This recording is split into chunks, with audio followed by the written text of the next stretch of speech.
You see a leaf here, and you take the leaf, and there's a paper. Place the paper on top of the leaf. Then you take your favorite color crayon and you rub on top of the leaf. You rub all the way across the leaf until it's finished. See, there are the veins of the leaf, and that's how the leaf gets its water.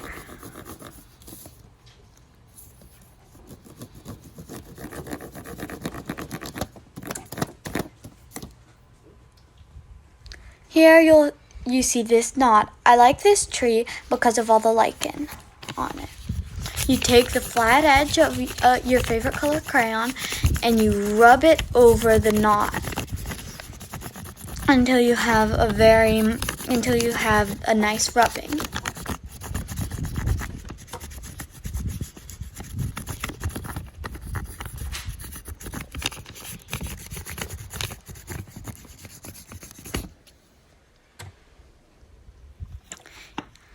This, you have a very interesting leaf, and you take the paper and you cover it. I found this bark on the ground. I'm going to slide it underneath the paper. Here I am rubbing the leaf. You do not want to take the bark off the tree because that will hurt the tree. But if you find it on the floor, you can rub it. If you cannot find any on the floor, you can rub it on the tree.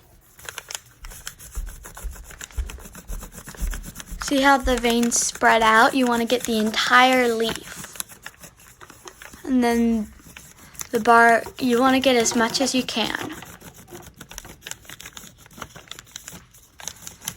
It may not be perfect, but that's okay.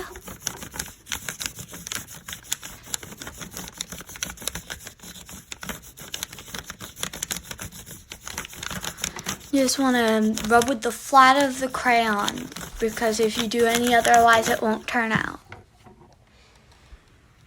And there's your rubbing. Here, this is a rock. You place the paper on top of the rock and then you rub with the flat of the crayon. You want to get as much as the rock as you can, but you don't have to have the whole rock.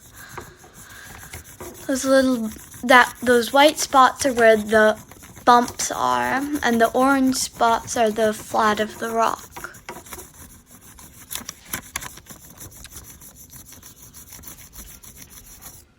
Here are some of the pictures. There's the bark and the leaf with the rubbing. Here's the knot of the tree. There's an oak leaf with its rubbing. There's a leaf with its rubbing as well.